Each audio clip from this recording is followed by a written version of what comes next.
Es un gusto ya tener en los estudios a la psicóloga Alejandra López Gómez, es coordinadora del programa de Género y Salud Reproductiva de la Universidad de la República, de la Facultad de Psicología, y se presentó a mediados de diciembre un manual de buenas prácticas educativas vinculada con la educación sexual, y de eso vamos a estar hablando, la educación sexual integral. Bienvenida, Alejandra, un gusto tenerte. ¿Qué tal, Ana? Acá Buenas en Palabras tardes. Cruzadas. Mucho gusto.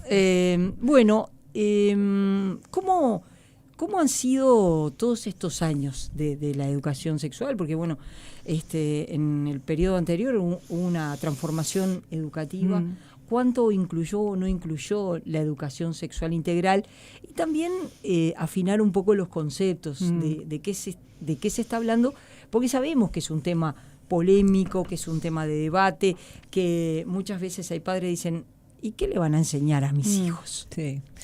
Lo primero me parece que importante a señalar es que Uruguay es un país en este punto bastante peculiar, te diría, en la región latinoamericana. Y no solo, creo que más allá incluso de América Latina a nivel global, y es por lo mismo mirado, observado por su desempeño en este tema. Y me quiero referir a lo siguiente. En el año 2024, con el Fondo de Población de Naciones Unidas, con Valeria Ramos concretamente, hicimos un material de una línea de tiempo del desarrollo de la educación sexual en el Uruguay, que tiene más de 100 años. Y lo que hicimos fue, en esa línea de tiempo de 100 años, desde la década del 20 del siglo pasado hasta ahora, identificar cómo el sistema educativo uruguayo, el sistema educativo público en particular, había incorporado abordajes, estrategias para asegurar la educación sexual integral a los niños, niñas y adolescentes en el marco del sistema educativo formal, con, como tú bien dices, las idas y vueltas que esto ha tenido en 100 años. Es decir, no es un proceso lineal, hay discusiones, hay controversias, hay distintas visiones. Sin embargo, Uruguay fue consolidando un recorrido que tiene algunos hitos importantes. El más cercano en el tiempo es tal vez la Ley General de Educación del 2008, que incluye a la educación sexual integral como un componente fundamental de la educación de los niños, niñas y adolescentes, pero también la Ley de Defensa del Derecho a la Salud Sexual y Reproductiva, que es del mismo año 2008, que incluye o reconoce el papel del Estado uruguayo como garante de los derechos sexuales y de los derechos reproductivos como derechos humanos fundamentales, y entre otros tantos derechos incluye a la educación sexual integral a lo largo del curso de vida, ya no solamente hacia niños, niñas y adolescentes y la currícula, sino de las personas como una dimensión muy importante que tiene que ver con el bienestar integral y también con las decisiones que las personas vamos tomando a lo largo de nuestro curso de vida, que tienen impactos sociales, ¿no? Esa es una cuestión que es muy interesante de conversar después. Es decir, decidir con quién nos juntamos desde el punto de vista afectivo sexual, si tenemos o no tenemos hijos, cuántos hijos tenemos, si tiene enormes implicaciones, no solamente en la trayectoria vital de cada uno de nosotros, sino también desde el punto de vista social. Tiene impacto social, tiene impacto demográfico, por ejemplo. Las discusiones que hoy tenemos de si somos muchos, somos pocos, si el Uruguay va decreciendo en su población y demás. Entonces, la sexualidad es una dimensión que está a lo largo del curso de vida. Y en los últimos años, ahora sí, atendiendo a tu pregunta más específica, pero me importaba darle este marco más general, desde el año 2008, con esta ley, Uruguay fue incorporando, dando pasos en la incorporación de la curricularización de la educación sexual integral con distintas modalidades, desde inicial a enseñanza media y bachillerato, con la autonomía de cada subsistema, en el caso de ANEP, en lo cual, esto ha hecho que la UTU tuviera una modalidad, enseñanza media secundaria otra, primaria e inicial, y también la formación docente. En el último periodo de gobierno, la educación sexual integral se mantuvo en términos generales, diríamos, podríamos ya decir que en términos generales no hubo un desmantelamiento de la educación sexual integral, incluso hay un documento de orientaciones en educación sexual integral, que es del 2024. Lo que no hubo fue un avance en la consolidación de la educación sexual integral. Y a su vez, sí, lo que hubo un retroceso importante fue en desarticular la formación docente, porque en la formación docente sí había una formación específica en educación sexual integral que se desarmó, digamos, o se desarticuló en el periodo anterior, y que eso implica ahora una reformulación, una vuelta a su incorporación en la formación de docentes de primaria, es decir, de maestros y profesores. Porque eso es fundamental. Eso es porque fundamental. Tener gente formada es en todas las áreas, en todas, y en esta también, tener gente formada, porque si no es lógico, una maestra te dice, pará, no me pidas que yo imparta determinadas nuevas materias, currículas, si no tengo formación para eso. Yo, como maestra, necesito una formación adicional, como docente de secundaria la necesito, y no la tengo. Pero además porque más allá de que sobre temas como la sexualidad, la vida afectivo-sexual, todas las personas tenemos cosas para decir, ¿no? Por nuestras propias trayectorias que tienen una dimensión afectivo-sexual. Cuando hablamos de educación sexual integral, en el sistema educativo o en espacios educativos no formales, que los hay en las comunidades, en trabajo, en centros juveniles, implica el incorporar una serie de recomendaciones internacionales de lo que significa el desarrollo de una educación sexual integral basada en las mejores evidencias y en las mejores prácticas. Es decir, más allá de las valoraciones que cada persona tiene, cada familia, cada persona tiene en función de su trayectoria de vida, que todos lo tenemos, todas las personas la tenemos, es importante saber que la educación sexual integral requiere de formación específica, como lo requiere dictar cursos de matemática o de historia o de literatura, porque hay una serie de contenidos, pero también de metodologías que para el trabajo con estos contenidos, porque los contenidos están dosificados en función del momento evolutivo, exactamente, y de las capacidades del desarrollo cognitivo-emocional de los niños, niñas y adolescentes, porque tienen que ser adaptados a un lenguaje comprensible y decodificable por parte de las personas, porque tiene que ser inclusiva, es decir, tiene que poder no solamente estar adaptado a los distintos momentos de la vida, del desarrollo cognitivo-emocional de las personas, sino también a sus contextos, a las culturas, a sus otras condiciones de situación de discapacidad, de distinto orden. Es decir, desarrollar una educación sexual inclusiva tiene enormes requerimientos a quienes son los que cumplen esta función de educadores, ¿no? Y por eso es tan importante la formación, que ahora, hasta donde tenemos entendido, a la luz de la nueva administración de ANEP, hay una fuerte activa intencionalidad de fortalecer la educación sexual integral en todos los niveles educativos y también reincorporarla a la formación docente. Entonces, esto creo que lo que probablemente favorezca es volver como a darle musculatura, ¿no? Uh-huh. Y realmente es muy importante. Si pensamos que el pasado 25 de noviembre Naciones Unidas estableció que el Día Internacional contra la Violencia se focalizaba en la violencia digital, hay mucha violencia digital que está vinculada con la sexualidad. Hace un tiempo, y creo que se lo recomiendo a los oyentes, porque a veces me parece que a veces desde el mundo adulto no nos damos cuenta o menospreciamos, pero le recomiendo a los oyentes que lo googleen. Hay una artista británica joven, muy interesante, que se llama Billie Eilish. La van a ver porque se pinta el pelo de verde, canta con su hermano, multipremiada. Y vos sabés que ella le contó a la BBC de Londres que ella siendo muy chica, cuando digo muy chica estoy hablando de 12, 13, 14 años, miró pornografía. Y que eso a ella le hizo mucho daño. Sí, claro. Ella hoy obviamente tiene más de 25 años, y dice, a mí me hizo mucho daño, a mí me cambió mi perspectiva de la sexualidad mirar pornografía. Entonces, cuando te digo, hago toda esta reflexión, perdón que es un poco larga, pero es muy porque pertinente. me parece que es muy importante abordar el tema, porque hoy nuestros niños y adolescentes están sometidos a este bombardeo. Bueno, mira, al respecto de eso, habría mucha cosa para decir, Ana, la verdad, y conversar con la audiencia también.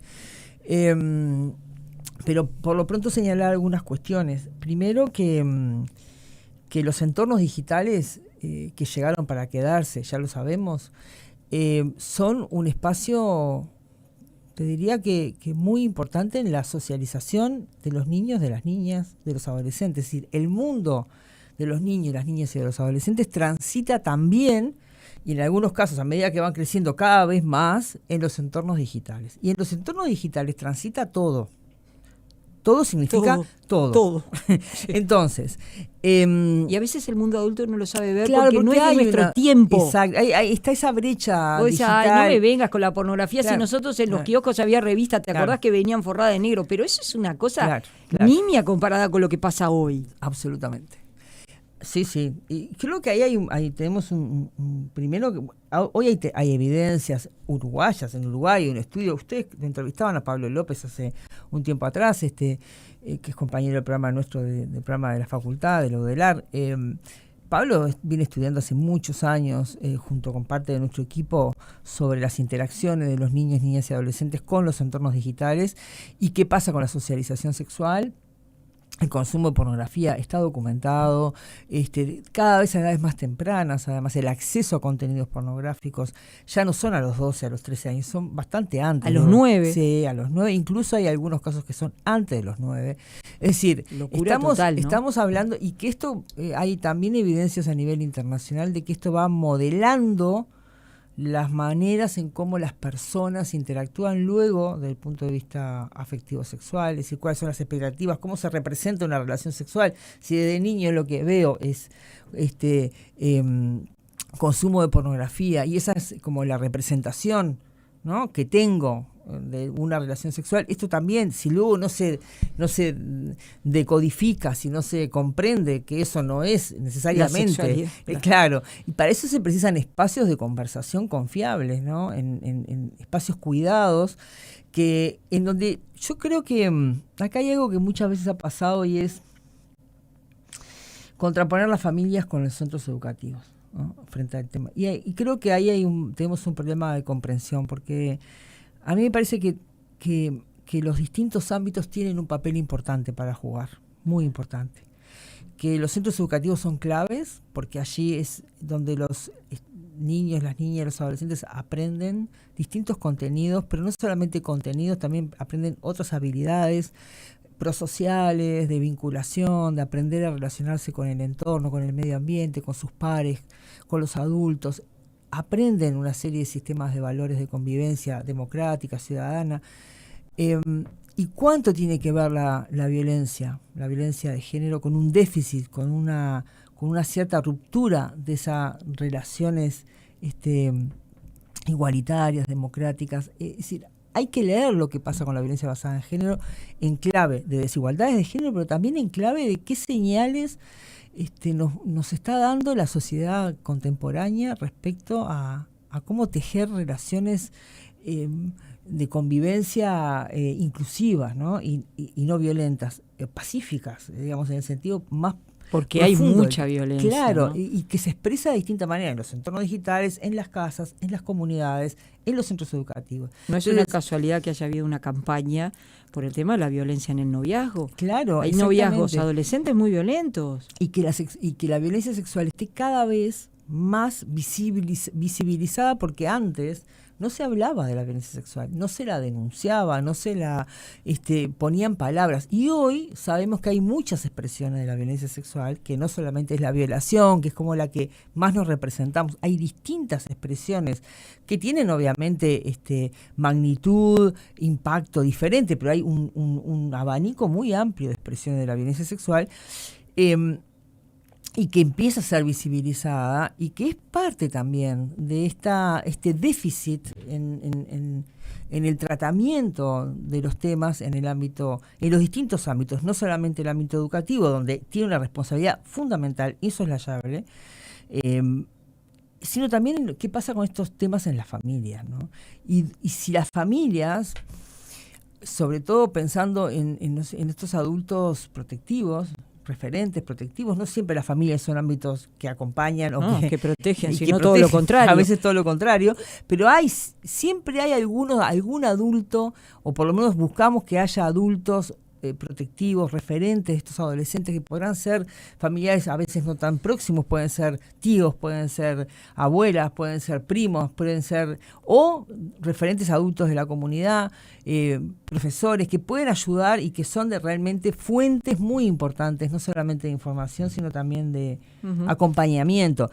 Y una de las cuestiones que pasa con los entornos digitales, ¿por qué es importante mirar esto? No solamente porque allí transcurre también la sexualidad, ahí también pasan cosas vinculadas a la vida sexual, sino también porque precisamos que los adultos comprendan y acompañen qué es lo que está pasando y qué es lo que sucede en las interacciones de los niños, las niñas y los adolescentes en esos contextos, que son, como decís tú, Ana, somos bastante ignorantes, porque no crecimos con esos entornos. Esto es muy nuevo para todos nosotros. Y además es nuevo y va transformándose de una manera muy vertiginosa, porque hoy, si en esta discusión incorporamos la inteligencia artificial y el uso de la inteligencia artificial para las consultas de los niños, las niñas y los adolescentes que hacen al ChatGPT y otras versiones de la inteligencia artificial buscando información, consejos,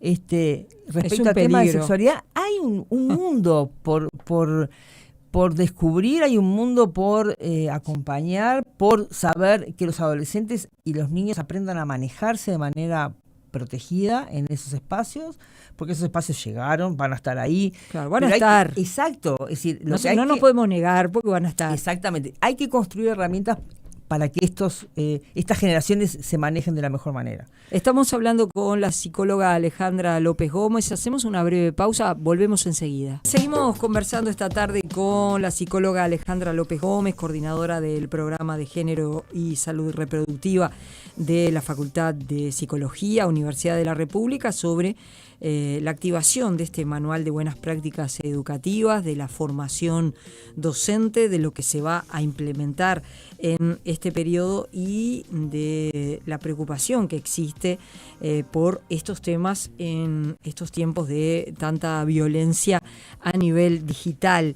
Y cuando vos hablás de capacitar docentes, cuando vos hablás de un manual de buenas prácticas y de instrumentar en la currícula para niños, niñas, adolescentes, seguramente muchos padres se deben preguntar, bueno, pero ¿y qué es esa capacitación y qué es lo que a mis hijos se les va a enseñar? Sí, a mí me parece que es una preocupación que es legítima, que es interesante. Digamos, la participación, el involucramiento de las familias en los asuntos que tienen que ver con el desarrollo de sus hijos, sus hijas. Me parece que el manual de buenas prácticas, primera cuestión importante es que surge de un concurso de buenas prácticas que hicimos el año pasado en el marco de las actividades de celebración de los 25 años del programa de Género, Sexualidad y Salud Reproductiva de UDELAR, de Facultad de Psicología. Y ahí hicimos muchas actividades. Una de ellas fue el Encuentro Nacional de Educación Sexual Integral y el llamado el Concurso de Buenas Prácticas, que lo hicimos en conjunto con UNESCO, con el Fondo de Población de Naciones Unidas y con la Organización Panamericana de la Salud, convocando a docentes y también a profesionales que desarrollaban actividades, abordajes en temas de educación sexual integral en centros educativos públicos, privados, formales y no formales. Y allí se presentaron 25 prácticas. Bueno, había un tribunal que era externo, es decir, había un integrante de nuestro equipo, después había integrantes de las agencias de Naciones Unidas y de colegas con amplia trayectoria en el abordaje de la educación sexual integral. En ese momento el encuentro tuvo el apoyo además de Naciones Unidas, de ANEP, se involucró ANEP, se involucró INAU, se involucraron distintas instituciones públicas. Y recibimos 25 propuestas. En realidad, la antesala de esto es algo muy interesante, que fue un encuentro que en su momento hizo ANEP, y nosotros escuchamos, compañeros del programa que estábamos allí, habíamos asistido a la actividad, escuchamos a 2 docentes del interior, de Rivera, si mal no recuerdo, presentando su experiencia, y era interesantísima. Y dijimos, qué poco sabemos de lo que se está haciendo, ¿no? Y qué bueno sería poner en valor lo que están haciendo docentes en distintos centros educativos del país y que habitualmente no hay como esa fertilización cruzada, ¿no? De aprendizajes múltiples, de aprender de lo que otros están haciendo y compartirlo y ver qué puedo tomar de lo que vos estás haciendo, cómo te fue. Y ahí surgió la idea, ¿y si hacemos el encuentro? Hacemos un encuentro. Y así surgió, hicimos el encuentro en octubre del 2024, perdón. De esas 25 prácticas que se presentaban en el encuentro, el jurado reconoció por su solvencia, por su consistencia teórica, por su calidad metodológica, y porque tenían evaluaciones muy positivas de parte de los propios participantes, a 11 experiencias de centros educativos públicos, privados, experiencias territoriales desarrolladas por intendencias, por equipos territoriales de Intendencia de Montevideo, recuerdo que había una, por organizaciones de sociedad civil, y ahí están esas 11 prácticas que conforman este manual. Este año lo que hicimos fue decir, bueno, trabajemos con los autores de estas prácticas para que puedan presentar un documento escrito, adaptado a las normas editoriales que queríamos presentar en este material publicado. Y lo que hicimos con Pablo López, con quien coordinamos esta publicación, hicimos un análisis de todas las experiencias para presentarlas de una manera amigable, armamos como una especie de marco teórico general, de orientaciones generales que las propias prácticas ponen en práctica, digamos, a través de estas buenas experiencias. Incorporamos elementos de recomendaciones metodológicas, de recursos, y están las prácticas presentadas aquí por sus propias autores, que son, ya digo, docentes, en su gran mayoría son docentes, pero que, actuando en espacios educativos formales, públicos o privados, y en territorios de Montevideo, pero también de Durazno, distintos departamentos, hay de otros departamentos del país. Y el 17 de diciembre pasado, presentamos. La verdad que teníamos una expectativa de, bueno, vendrá gente, estábamos a 4 o 5 días de la Navidad, dijimos, la gente ya estaba cerrando agendas, deseando descansar un poco, y nosotros dijimos, bueno, vamos a hacer esto porque llegamos con la imprenta justo ahí, y la verdad, Ana, explotó el espacio. Sí. ¿No? Lo hicimos en el espacio Colabora, que es un espacio allí donde lo es de la Intendencia, pero lo del AR tiene ahí una posibilidad de un uso de la sala más grande del espacio Colabora, y estaba repleto, estoy hablando de más de 100 personas, 130 personas. La avidez por el tema, ¿no? Muy interesante, estuvieron sus 4 horas, porque duró 4 horas el evento, porque un seminario donde presentábamos también los resultados de Si Yo Fuera Juan, de esta intervención en educación sexual integral que lleva adelante el programa sobre el involucramiento de los adolescentes varones en la prevención del embarazo en adolescentes, que presentamos 4 años de implementación. Si yo fuera Juan, continúa, pero va creciendo. Hoy tiene más de 3.600, 700 adolescentes que han participado, 150 centros educativos, más de 250 docentes formados. No sé el número de familias que han participado. Es decir, es un proyecto que va creciendo año a año, y lo que hicimos fue hacer una línea de cortes y bueno, presentemos resultados de Juan para socializarlo con los docentes o con quienes asistían al evento, y presentemos el libro de las buenas prácticas y además distribuyamos el libro. Más allá de que también está, y esto para la audiencia, está disponible online para que puedan acceder, es de libre acceso, no tiene costo y se puede acceder a través del sitio web, que vamos a dejar los datos para que ustedes lo puedan... Mostrarlo que a través de la cámara, eso acá? Ahí está. Perfecto. Ese es el manual de buenas prácticas en educación integral de la sexualidad. Perfecto. Uruguay 2025. Y acá, y lo pueden encontrar en el sitio web de el programa de género, que es medio largo, pero igual lo voy a dejar dicho, que se llama es derechos, género y salud .psico, de psicología, va con p, .edu.uy de Uruguay. Ahí está disponible, lo pueden bajar, es un PDF de libre acceso. Entonces, a tu pregunta de qué vamos a hacer con el manual y qué va a pasar y demás,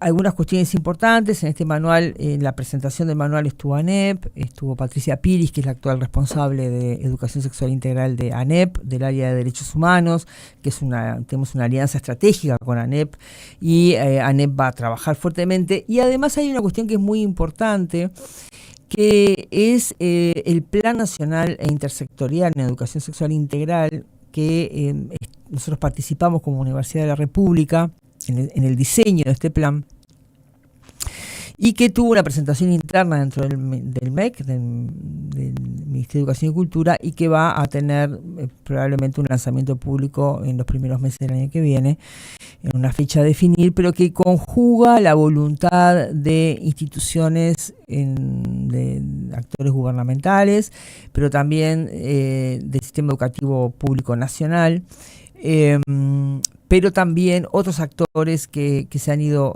sumando, instituciones que se han invitado especialmente, y también están, por lo tanto, centros educativos públicos y privados participando en el diseño de este plan, que es un plan nacional e intersectorial, es decir, va más allá del sector educativo, incluye una serie de orientaciones para servicios de salud, para formación policial, formación militar, es decir, otros actores que forman parte, INAU, es decir, actores que forman parte de esta estrategia. Entonces, nuestra idea como Universidad de la República, como programa de género, siempre ha sido, por un lado, producir conocimiento de calidad, uruguayo, que nos permita comprender, conocer mejor nuestra realidad, qué pasa con nuestros gurises, qué pasa con nuestras familias, qué pasa con nuestros docentes, con nuestros profesionales de la salud, en temas controversiales, a veces más complejos, en temas sensibles, en temas donde todos tenemos una ideología, una visión, pero donde también tenemos evidencias científicas de lo que funciona y lo que no funciona, de cuáles son los requerimientos para los niños, niñas y adolescentes en función de sus edades, de qué se requiere de entornos amigables. Es decir, hay una serie de buenas prácticas nacionales, pero también a nivel internacional. Y entonces nuestra idea siempre ha sido, tratar de empujar desde ese lugar, de poner a disposición lo que hemos ido aprendiendo, nuestras capacidades que hemos desarrollado, que hemos instalado, ponerla en diálogo con las capacidades de los centros educativos, de los docentes, de los profesionales, de las familias, y de esa manera, yo te diría, Ana, es como ir generando un entorno que fortalezca una estrategia nacional de educación sexual integral, que sume, ¿no? Sabemos que hay voces que no están de acuerdo, pero también sabemos que son minoritarias.